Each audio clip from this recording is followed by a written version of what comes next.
The opening Sunday of the NFL season is one of the best days of the year. I woke up this morning feeling like it was Christmas, and today we're recapping every single game from the Sunday slate. That's 12 games in all. This week, week 1 of the 2025 NFL season had it all. The craziest Sunday night football game in recent memory, 2 unexpected teams combining for the highest total of the day, another disappointing start for what used to be one of the league's most explosive offenses, plus multiple missed field goals late that could have changed everything, and a statement win in Lambeau that sent shockwaves through the division. With that being said, let's get right into today's first game. The Tampa Bay Buccaneers at the Atlanta Falcons. Michael Penix has now had a full offseason as the starter in Atlanta heading into year 2, and he shows it today, throwing for 298 yards, including this Bijan Robinson touchdown to start the game 7-0 Atlanta. After 2 straight in and outs for one of the league's most explosive offenses last year, Baker finally gets things going for Tampa Bay with this field goal 7-3 and puts the Bucs up 10-7 with this 30-yard dart to rookie Emeka Egbuka for his first ever career touchdown. We're all tied at 10 going into the half. Cameron Johnson returns this punt for 54 yards, spark plugging the Bucs early in the second half, and Bucky Irving finishes off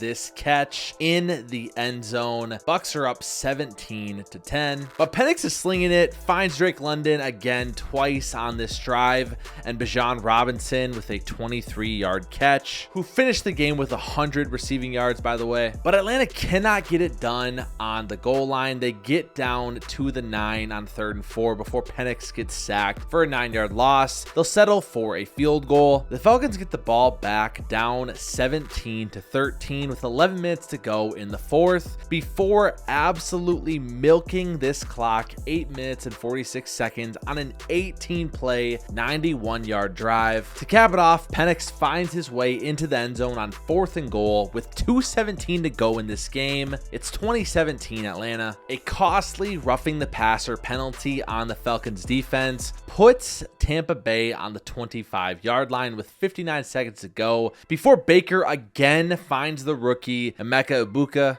23-20 Tampa Bay, another brilliant pass. But like we've said, Michael Penix does not give up. He leads his team down again to the Tampa Bay 26-yard line with 6 seconds left to tie this game. And instead, Younghoe Koo misses the game-tying 44-yard field goal, and the Bucs win this one 23-20. There were no turnovers in this game. The Bucs just converted more in the red zone. Like I said, Michael Penix finishes with 298 passing yards, throwing it 42 times. Bijan Robinson 6 catches, 100 yards, and a touchdown. And then on the Tampa Bay side, Baker only has 167 passing yards, but he did throw for 3 TDs. Emeka Egbuka 4 for 67 and 2 TDs. Mike Evans 5 for 51. And Tampa Bay 1-0 on the year. On to our second game, we have the Cincinnati Bengals at the Cleveland Browns. Now, Joe Burrow has always struggled versus the Browns, especially over the past couple of years, but they start off brilliantly. A touchdown on their first drive. Chase Brown picking up right where he left off last season with the 5-yard scamper. Joe Flacco takes the Browns right down to answer 7-7. Raheem Sanders, the rookie who just got signed by the Browns, with a 1-yard touchdown run. But the Bengals answer again versus the stout Browns defense. On 3rd and goal from the 1, Joe Burrow finds Noah Fant for the touchdown. 14-7 Bengals with 4:18 to go in the second. At half, it's 14-10, and to come out of the second half, Joe Flacco leads the Browns down again for a touchdown, 17-14. This time he finds Cedric Tillman for the touchdown. Somehow, Joe Flacco throws a pick on this ball. Jerry Jeudy bats it up into the air, and the Bengals get 3 on it. It's now 17-16 Cincinnati. And I forgot to mention, the Browns missed their extra point on their last touchdown, which would prove to be costly. After a couple punts in this fourth quarter, once again, the Browns will get a chance to win this game. But rookie kicker Andre Smith misses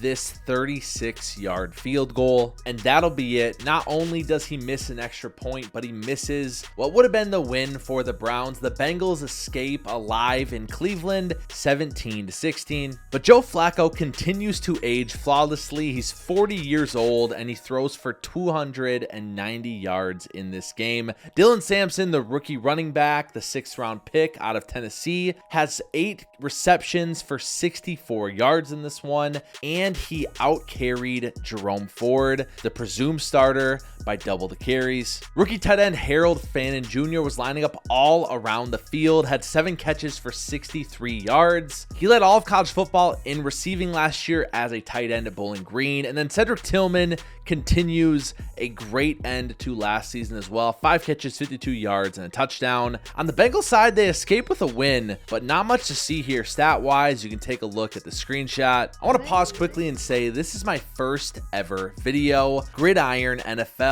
We come at you every single Monday. We'll be right here breaking down all of Sunday's action all year long. We're just getting started, so if you love football as much as I do, hit the subscribe button, ring the notification bell, and ride with us all season long. Let's get back to game 3. This one I don't want to talk too much about. The Miami Dolphins at the Indianapolis Colts. We'll cut right to it. Mike McDaniel is officially on the hot seat. The Colts were slight favorites in this one, but they blew the brakes off of the Dolphins.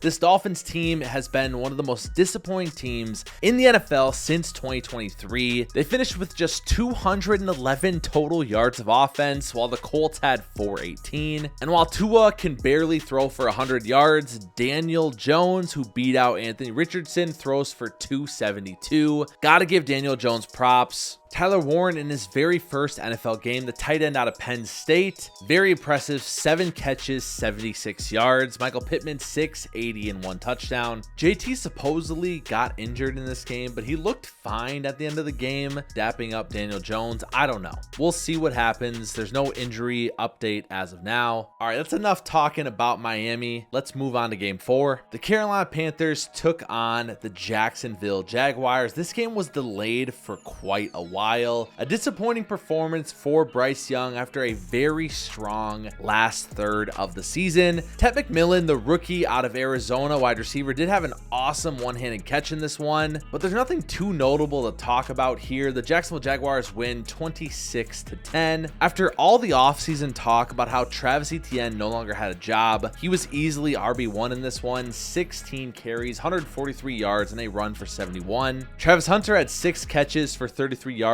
8 targets, a team high, and Ted McMillan had a team high 9 targets, 5 catches, 68 yards. The Las Vegas Raiders at the New England Patriots. Geno Smith throws for 362 yards in this game, including their opening drive where they score in just 2 minutes. A 26-yard touchdown pass to Trey Tucker, but Drake May slung it right back. Matter of fact, New England was up 10-7 at halftime, but first possession in the third quarter, Geno hits Jacoby Myers for 2 huge gains, and then the rookie running back Ashton Jeanty, RB1 of this class, gets his first ever touchdown on this 3-yard carry. A couple field goals from the Raiders put them up 20-10. The Patriots will have a field goal at the very end of the game, but the Raiders win this one 20-13. Brock Bowers had 5 catches for 103. He did get injured in this game and did not return, but it looks like he's okay. Jacoby Myers, 8 catches, 97 yards, team high 10 targets, and like I said, 362 passing yards for Geno Smith, even though he had just 1 touchdown.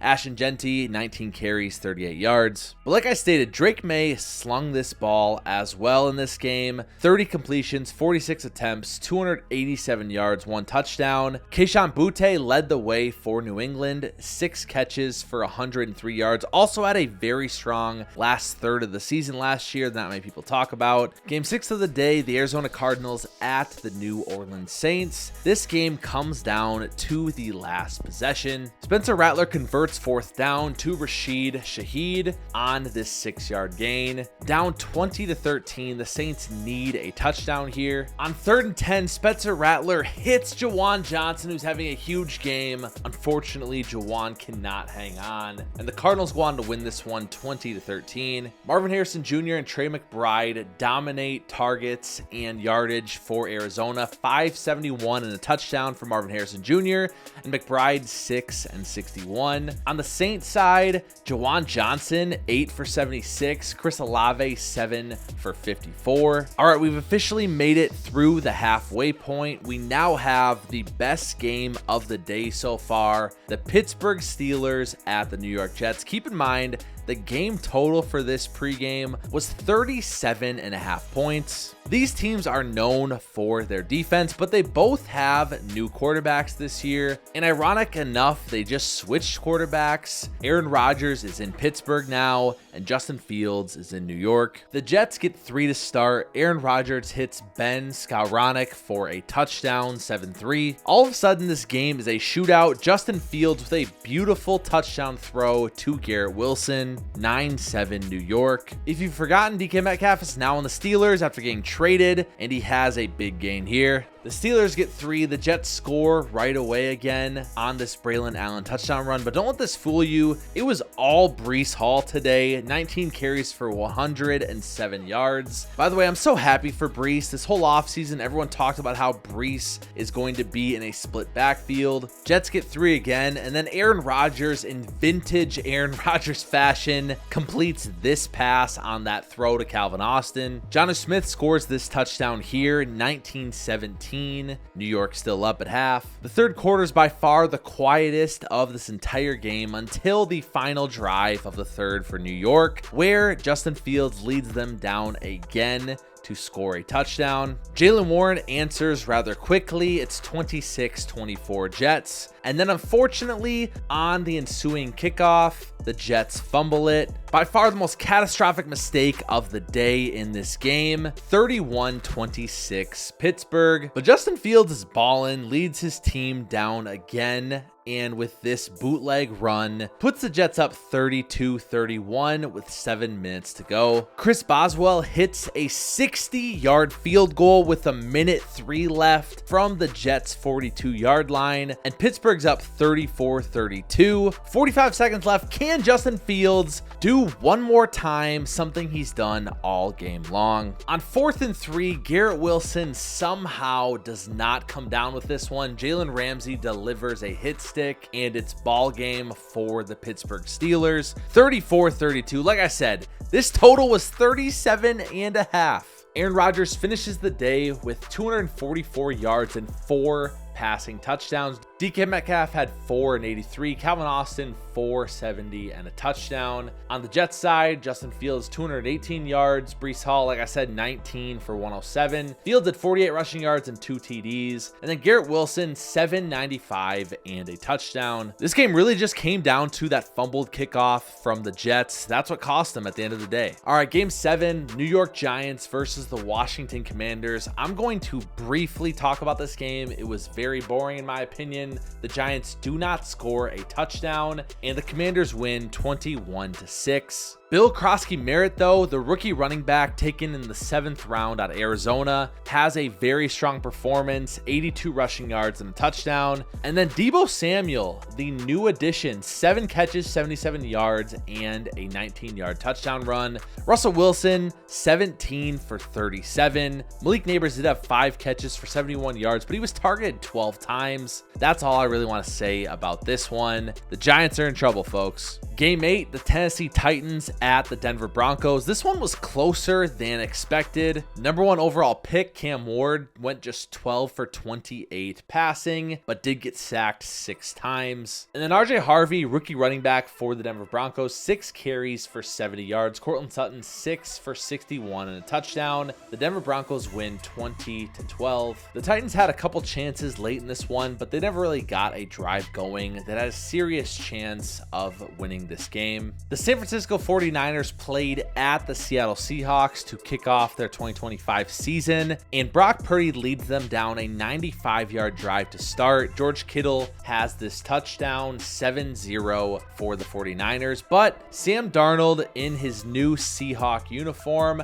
leads the Seattle Seahawks right down as well, and the Seahawks are up 10-7 at half. Seattle then blocks the 49ers 36-yard field goal attempt, but but they will fumble on that possession, and the Niners will go down and get a field goal again. It's 10-10 with just 10 minutes to go in the fourth quarter. Josh Jobe then picks off Brock Purdy with 7 minutes to go in this game, and Seattle goes down and gets 3. It's 13-10. Can Brock Purdy lead the Niners down to win this game or tie it? On the second play of the drive, he has this huge pass to Ricky Pearsall for 45 yards. And then almost Fran Tarkington-esque, he lobs this football up to John Tonjes, who catches it somehow in jump ball fashion. 17-13 with 1:30 left. The Niners go up. I do want to say George Kittle got hurt in the second quarter in this game with a hamstring injury, did not return. With no further update at this time, but Sam Darnold is not done. Jackson Smith and Jigba has been absolutely going off. Those two connect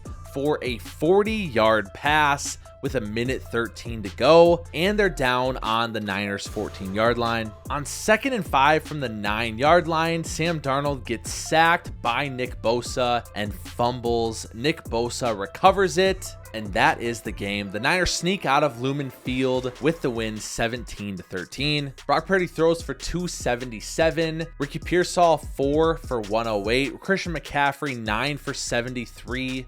And then on Seattle's side, Darnold only threw for 150 yards. 124 of those were to JSN. But the biggest story, Zachary Charbonnet out-carried Kenneth Walker and out-snapped him pretty significantly. Moving on to what should have been one of the best games of the day, the Detroit Lions at the Green Bay Packers. In Lambeau, Jordan Love just comes out absolutely dotting up this Lions defense, who did lose their defensive coordinator Aaron Glenn, head coach of the Jets now, and their offensive coordinator last year, Ben Johnson, head coach of the Chicago Bears now. A lot of people wonder, was that the secret to the Lions' success? Jordan Love goes right down the field, a 15-yard touchdown pass to Tucker Kraft, 7-0 Packers. And then in the first quarter, they go right back and get a field goal. It's 10-zip. The Lions finally answer with a field goal of their own, but Jordan Love is out for blood with just 2 plays. They go down and score again in 2 plays. Jaden Reed with this 18-yard touchdown catch. Jared Goff throws a pick in the red zone. Evan Williams reads this beautifully, and Green Bay's up 17-3 at halftime. The Lions will get a field goal out of the half,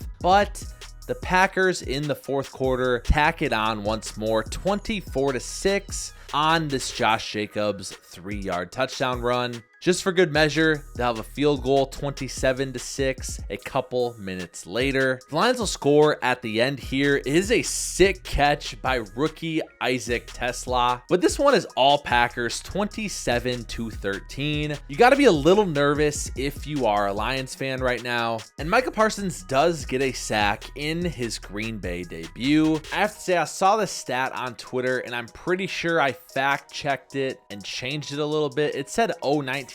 I believe it's 3-18-1 is the record Jared Goff has as a starting quarterback without Sean McVay or Ben Johnson. This year would be quite the experiment for the Detroit Lions. I'm intrigued to see how they bounce back in week 2, but only time will tell. Moving on to game 11, another pretty boring game on the offensive side of the ball. The Houston Texans at the Los Angeles Rams. Houston gets a field goal at the end of the first quarter, 3-0. Matthew Stafford fumbles the ball and loses about 18 yards, which allows the Houston Texans to have short field. They don't take advantage of it. 10 plays, 19 yards, another field goal. It's 6-0. The Rams finally get their offense going. Matthew Stafford hits Puka Nacua a couple times on this drive, and Kyron Williams finishes it off at the goal line with this touchdown run. The CJ Stroud scramble puts the Houston Texans in field goal range for the third time this half, 9-7 at halftime. But if that first half was boring, the second half has even less scoring. The Rams will score on their opening drive. It's 14-9. The Rams are in the red zone, but Azeez Al-Shire forces this fumble, and with just 4 minutes to go, the Houston Texans have a chance to win this game. Nick Chubb has a couple good runs, and then Dare Ogunbowale catches a pass and runs up the field, getting the Texans to the 25-yard line. Dare again catches this ball for a 7-yard gain, but Nate Landman punches it out, and the Rams recover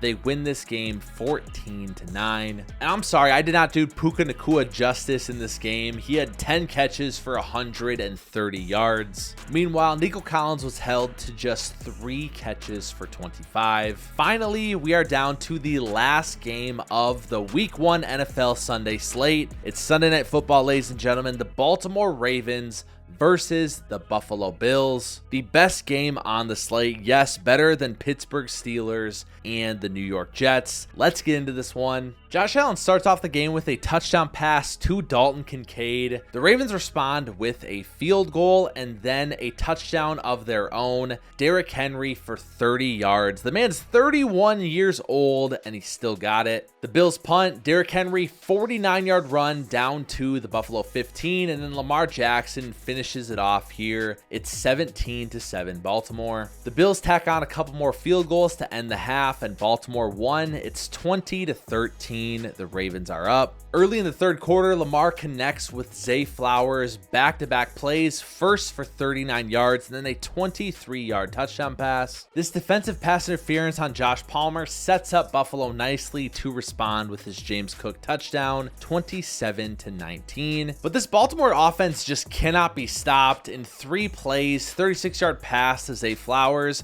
and then DeAndre Hopkins makes this insane catch for a touchdown. It is 34-19 going into the fourth quarter. At this point, these teams are just trading touchdowns. A 51-yard pass to James Cook. Josh Allen scrambles it in for the touchdown, but their 2-point conversion fails. 34-25 Baltimore still. Derrick Henry again, 46 yards. At this point, I don't think Derrick Henry's human. Look at him just burn opposing defenders on this 46-yard touchdown run, 40-25. The Bills have the ball with just 7 minutes to play, down 15, but this game is just not slowing down. On 4th and 2 with 4 minutes to go, Keon Coleman catches this touchdown pass off of a tip. It's now 40-32. Baltimore is still up. And then Ed Oliver makes the play of the game. He strips Derrick Henry, Buffalo ball with just 3 minutes to go, down 8. Josh Allen delivers a strike to third-string tight end Jackson Hawes. They're down to the 1-yard line. Josh Allen sneaks it in. It is 40-38. They need this 2-point conversion, but Keon Coleman cannot come down with the pass. This Bills defense comes up with their biggest stop of the game. Josh Allen's going to have a chance to come all the way back in this fourth quarter. He hits Josh Palmer for a 32-yard gain, and then Keon Coleman on this slant. Keon just about scores, but gets tripped up by his defender, which by good fortune was the best thing that happened to Buffalo. They can now just run out the clock, kick a field goal for the win, and that's exactly what Matt Prater does, who is also 41, I believe. The Bills somehow win 41-40 in a game where they scored 22 points in the fourth quarter. Josh Allen throws for 394 yards, 255 of those in that fourth quarter. Keon Coleman, 8 catches, 112, and a touchdown. Just an unbelievable amount of resilience from this Buffalo Bills team, but arguably their MVP, if not Josh Allen, of course, in this game, was Ed Oliver on the defensive end. The dude had 6 tackles, 4 run stops, 3 TFLs, 3 pressures, 1 sack, 1 forced fumble, 1 hurry, and 1 QB hit,